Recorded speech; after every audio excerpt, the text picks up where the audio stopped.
This is Pulse of Africa, the face and voice of Africa.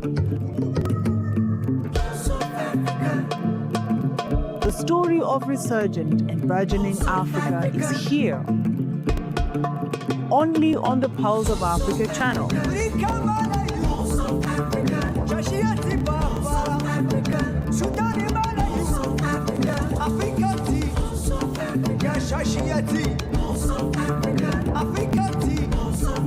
Pulse of Africa, the face and voice of Africa.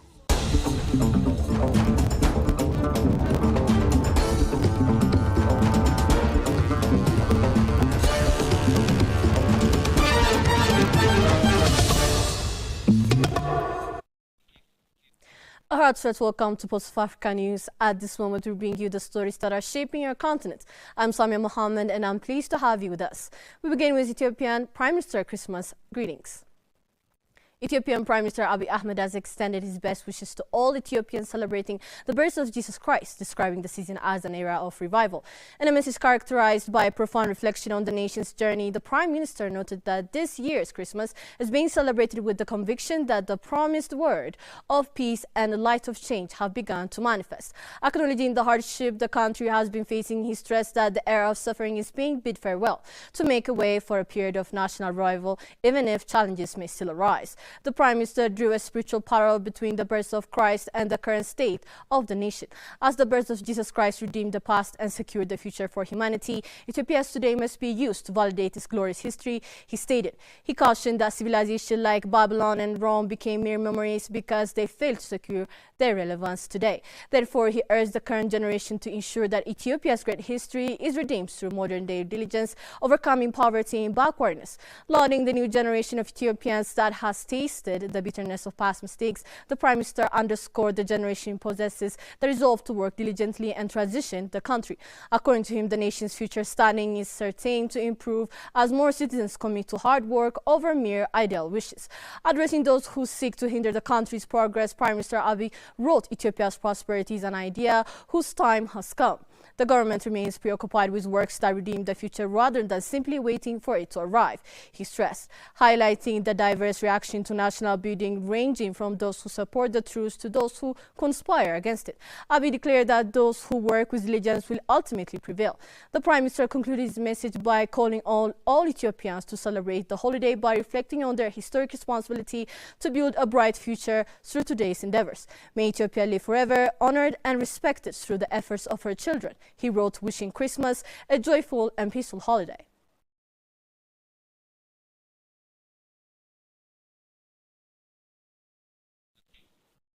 In a similar story, as Ethiopians across the country prepare to celebrate the holiday season, Ethiopian Prime Minister Abiy Ahmed highlighted the importance of compassion and inclusion by engaging directly with members of the office, the Prime Minister community. Joined by members of the Council of Ministers, the Prime Minister met with the staff who often work behind the scenes, using the occasion to recognize their contribution and service. In keeping with his annual holiday tradition, Prime Minister Abiy distributed food supplies and gifts to low-income employees and to orphans under the care and support of the office. The outreach served both as a gesture of appreciation for workers whose efforts are rarely visible and as reaffirmation of the government's commitment to ensuring that children without parental care continue to receive support and protection.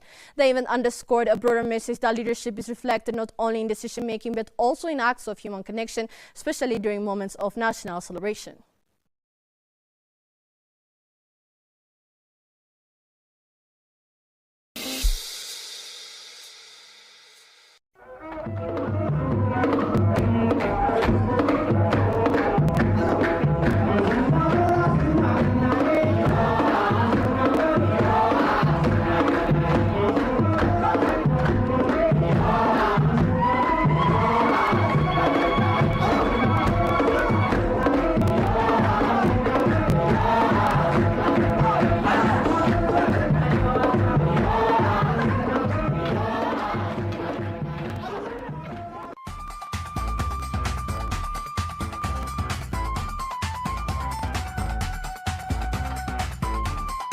In Ethiopia, more homes and businesses now have access to electricity.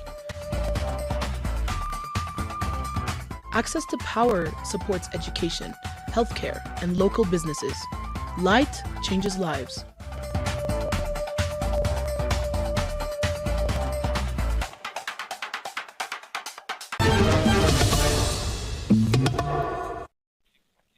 South Africans gathered today at the Heroes Acre in Soweto to observe the annual commemoration of the late anti-apartheid activist and struggle icon Joe Slovo. The ceremony brought together government officials, members of the liberation movement, and community representatives to remember, honor, and celebrate Slovo's enduring legacy and contribution to South Africa's freedom and democracy. Speaking at the commemoration, President Cyril Ramaphosa highlighted Slovo's pivotal role during the drafting of South Africa's new constitution, describing him as a leader who provided intellectual rigor, clear direction, and strategic insight.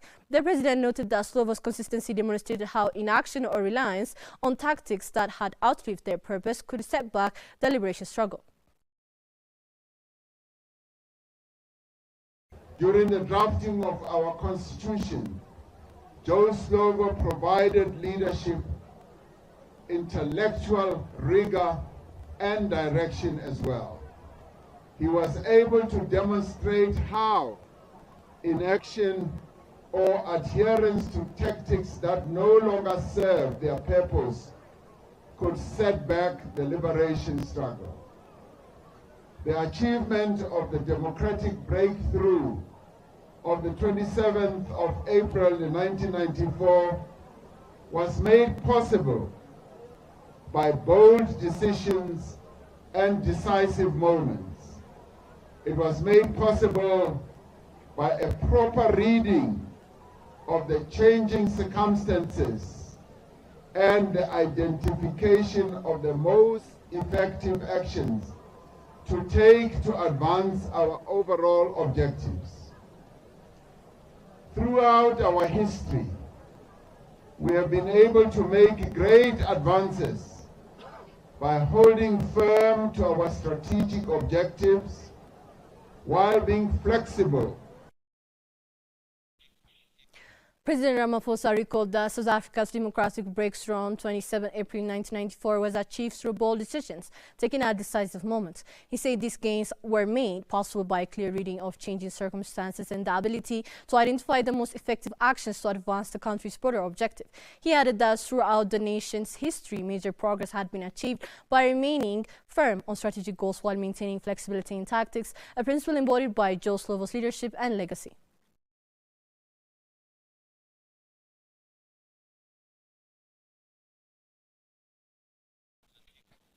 The government of Cote d'Ivoire has commissioned a new drinking water treatment plant in San Pedro to strengthen water supply and improve service delivery to households in the city. The facility has production capacity of 11,000 cubic meters per day and is supported by 2 water towers. The new infrastructure has significantly increased water production and distribution across San Pedro. According to Sodeki's technical manager in San Pedro, Jacques Jorge, the project has raised the city's drinking water coverage rate from 41% to 94%. Neighborhoods that previously experienced water shortages lasting several days now enjoy a regular and reliable supply. Residents have welcomed the improvement, noting that frequent water cuts have ended and access to drinking water has stabilized. The project forms part of a broader national effort to expand access to safe drinking water, reduce shortages, and improve living conditions in urban areas.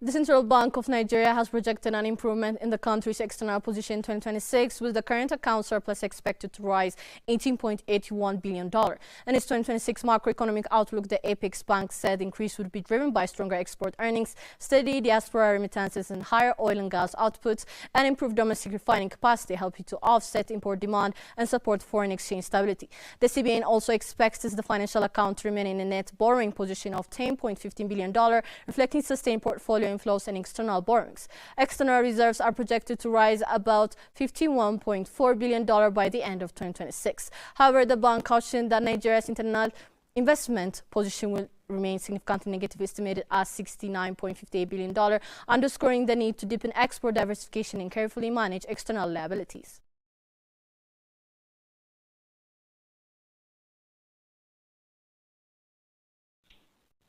Ghana is set to increase its stake in the Jubail oil field following government approval of license extension covering the Jubail and Tumboa in Rara and Tombe fields, allowing production to continue until 2040. Under the revised agreements, the Ghana National Petroleum Corporation's interest in the fields will rise by an additional 10% from July 2036, with partners' shares reduced proportionately. The extensions, subject to parliamentary ratification, are linked to a revised Jubail development plan that includes up to 20 new wells to support output and boost recoverable reserves. New drilling is already lifting production, with the J74 producer well expected to add over 10,000 barrels per day. Gross output from Jubail is projected to start 2026 at nearly 70,000 barrels per day, up from about 59,000 barrels per day in late 2025. The revised terms also benefit 10 project, with plans for partners to acquire its FPSO vessel in 2027, a move expected to cut costs and improve project economies.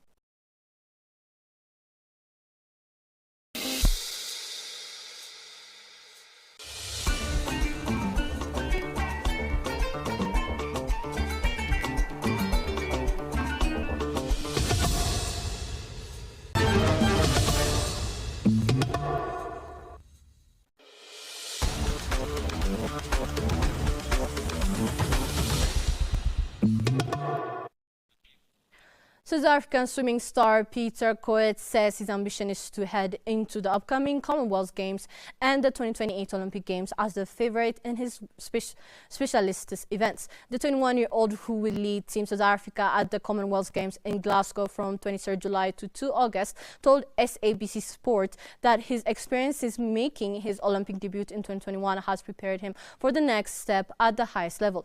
After reaching the final at the Paris 2024 Olympic Games, the 100-meter backstroke world champion believes he has grown in confidence and consistency. Coetze said competing against the world's best will help confirm his standing internationally as he targets major success at future global events.